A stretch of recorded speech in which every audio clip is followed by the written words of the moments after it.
Greetings, friends. I am OmnusI, here in my lair, and I am here once more to answer a question for the RPG Brigade Facebook group with their RPG a Day questions. Questions designed to grow the community of the hobby of role-playing games and gamers in a safe and positive way. Today is August the 3rd, and it's time for the third question in the list, which is, what gives a game staying power? Which is an excellent game for people doing marketing and thinking about designing their own game. But in truth, there's a couple of variables involved, and many of them are very personal. For instance, the biggest one, obviously, is the investment of the players and the game master of any given game. A person can love Monopoly, dearly love it, and never get tired of playing it. There are others who will play it for 10 minutes and immediately get tired of the mechanic or maybe tired of the fellow players. It could be a competitive game that's not for everybody. It can also be a rather slow game or a game where you dread every time you roll the dice. For some people, that's just not their style or something they don't enjoy. So that can be a very, very personal thing. How much you and the people who are participating in your game can be invested in the game has a lot to do with it. Secondly, as far as staying power, the amount of material that's available certainly helps. If you, for example, have a group that does not have somebody who's coming up with their own content, a game master such as myself who creates their own things from whole cloth using the framework of the game, you can find that if a game isn't well supported, it dries up fairly quickly. Many games have pre-made material, often called modules, adventures, scenarios, what have you. Some of them go so far as to give many, many, many sessions worth in an entire collected story of connected scenarios and sub-stories. And these can be a lot of fun to run. Many of them have been made by very creative and intelligent game designers who tell their story through the medium of a game. And reliving those stories and adding a new spin to them can certainly be a lot of fun.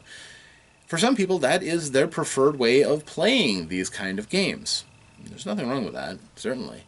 Of course, just the act of inviting the players to go in and experience and do things within these stories changes it and makes it uniquely your own. Just as much as any changes or tweaks that are made by a game master to one of these makes it your own.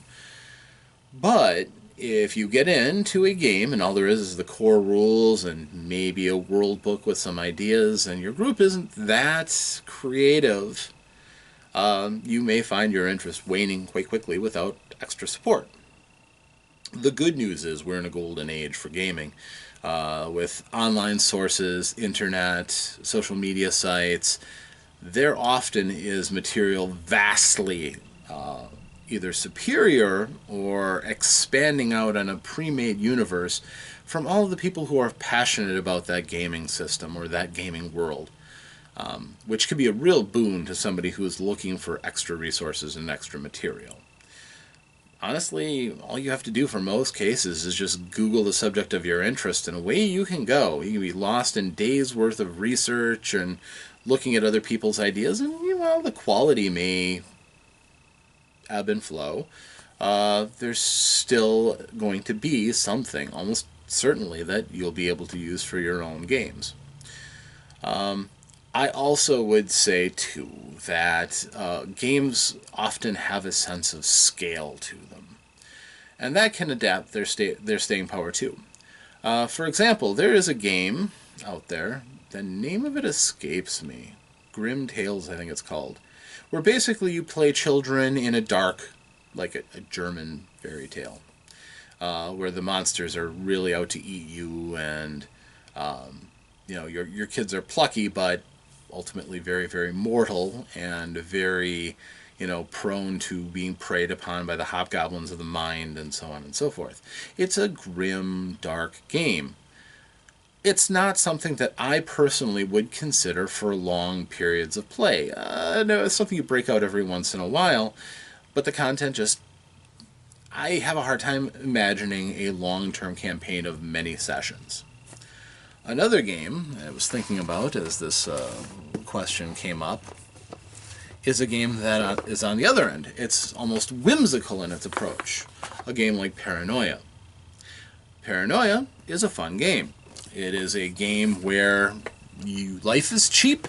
You start out with 6 clones. They're expected to die in sometimes whimsical ways that may not seem fair all the time, but it's just the way the world works.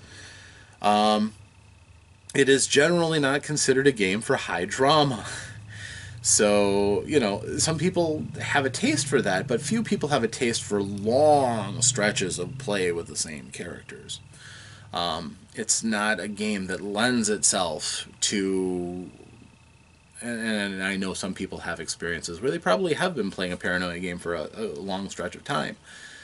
But considering, again, how fast your characters can die, I have a hard time believing that the game master who's controlling their game is not being extremely lenient if their characters have survived to get to, advanced scenarios.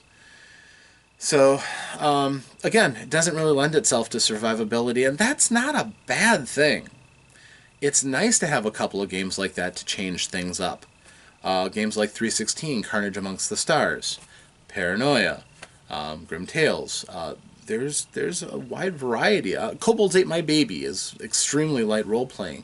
And you're supposed to play little kobolds who are very able to be killed, who try to raid human settlements. And there's some darkness they're thrown in there. They're trying to get in there and occasionally eat babies. But, they die in droves because they're just the lowest creature on the fantasy totem pole, the measly kobold. And the companies that make these games a lot of times are honest in their approach that this is not a game that's designed for serious and long role-playing game. Kobolds Ate My Baby is presented as a beer and pretzels game. It's something that you play for a night with a couple of beers with your friends and just have fun with it. So staying power is great. It's not the most important thing in my mind on a role-playing game, but those are the things that really can give you a sense of the staying power of a game. If you open up a book and you see that the book has numbers of levels that can be achieved only through hundreds of hours of gameplay, if you make the game compelling enough, then you at least don't have the cutoff of the rules going haywire stuff. You have a cogent idea for how the game is going to progress. If you have a lot of support for the game, ideas are easier to come by, and you may be able to get more mileage out of a game that way. So in my mind, those are the determinant factors for a game's staying power, and if you're looking for that long-term game that you're interested in, those would be good criteria to look for. Thank you for watching. I am OmnusI again, and this has been a little peek into the lair. I hope you've enjoyed this, and I hope you continue to follow me throughout August. We will be looking into more of these questions as we progress here in the Lair of OmnusI. I hope that you have many safe and profitable adventures, and until next time, farewell.